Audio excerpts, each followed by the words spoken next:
Salut chers tous. Aujourd'hui, nous allons nous intéresser dans notre activité, une fois qu'on a fait le choix de se lancer, nous allons faire l'achat de tout le matériel, les installations et tout. Et viendra le moment fatidique du choix des sujets. C'est un moment très important parce que beaucoup d'éleveurs se cassent le nez en prenant ça et là n'importe quelle race pour commencer l'activité, se disant que c'est du lapin qu'on veut produire, donc nous prenons n'importe quelle race pour pouvoir avoir du lapin dans un court laps de temps selon les calculs pour pouvoir les vendre. Là encore, c'est une grossière erreur. C'est-à-dire qu'il faut avoir déjà choisir une bonne race au préalable et maintenant pour pouvoir être plus productif dans un meilleur laps de temps. Nous allons regrouper pour cela les races de lapin en trois catégories, c'est-à-dire à savoir la race naine, la race moyenne et la race géante. D'accord.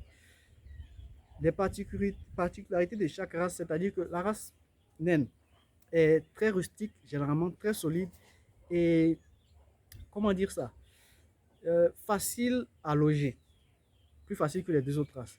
La race moyenne est un peu plus lourde et elle a beaucoup d'avantages concernant les deux races. Disons que dans cet élevage, c'est surtout avec les races moyennes que l'on travaille.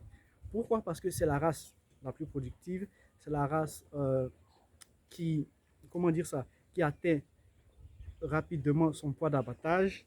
C'est la race qui est la plus maniable, disons. Parce qu'avec la race géante, disons en intervention, parlons un peu de cette race-là, c'est des lapins qui vont généralement de 6 à 12 kg, voire plus. Mais pour les deux autres races, c'est-à-dire la race naine, c'est de 1 à 3 kg. On est vite, là, on atteint vite des limites. Mais pour la race moyenne, c'est détaillé de 3 kg jusqu'à 5 kg. Avec ce gabarit-là, on peut facilement manipuler et orienter notre clientèle. Maintenant, le truc, c'est que pourquoi ne pas choisir, puisque c'est le but, c'est d'atteindre rapidement le poids commercial pour l'animal. Pourquoi ne pas choisir directement une race géante, vous me direz. Les races géantes ont l'inconvénient d'avoir souvent, très souvent, je dis souvent, ne pas être très productif, ne pas faire beaucoup de portées. C'est surtout ça qui fatigue beaucoup d'éleveurs. Donc, pensez que avoir un lapin géant dans son activité fera de nous un champion très rapidement.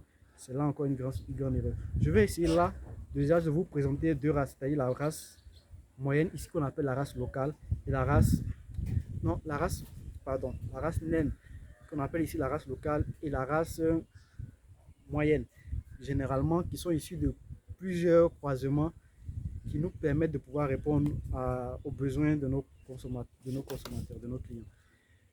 Pour cela, je vais d'abord vous présenter un couple de lapins de race, disons de race locale. La race locale est si vous voulez, un mélange de beaucoup de lapins. Attendez, j'en viens avec un couple.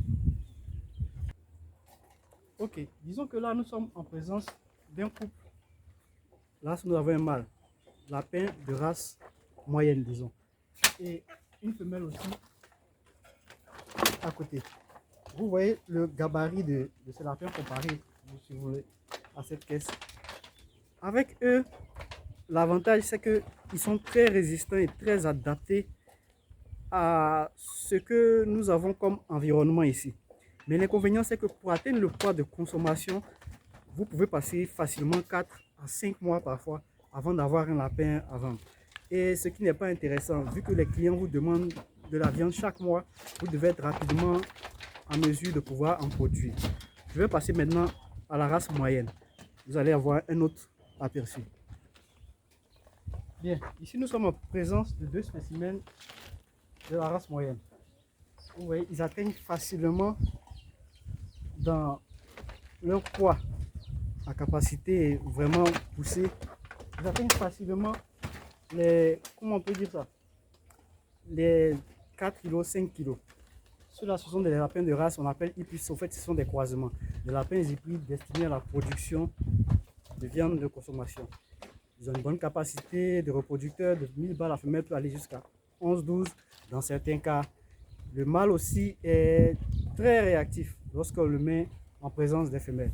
Donc avec ces races-là, disons, nous pouvons déjà avoir de bonnes bases pour la production sur notre cheptel. Mais maintenant, si nous voulons avoir vraiment des races adaptées, ce que je vous propose, c'est d'acheter, une fois après avoir acheté les reproducteurs de base, essayer de faire nous-mêmes la sélection. Je vais vous emmener une femelle qui est issu de croisement I+ et local, qui atteint déjà tous les records de la race améliorée avec les caractéristiques et les performances d'une race locale. Solidité, productivité et fiabilité. Ok, comme promis, là vous voyez une femelle qui atteint facilement les 4,5 kg, mais qui est l'issue d'un croisement entre la race que vous voyez là, I+ et une race locale. L'avantage, c'est que nous avons là les bénéfices des deux races rassemblées. La solidité du lapin local et la productivité du lapin importé. C'est pour ça que je conseillerais à tout le monde de faire en sorte que d'avoir sur les cheptels des lapins, comme on dit, de ferme.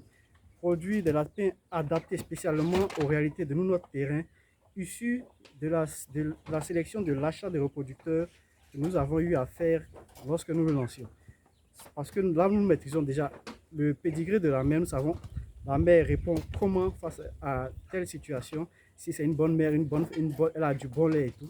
Et nous savons aussi où est le père, tout en faisant très attention sur l'origine de chaque sujet. Vous faites très attention parce qu'en élevage de lapin, la consanguinité est un facteur à prendre vraiment très au sérieux. Ok, c'était tout pour aujourd'hui. Bonne journée à tous.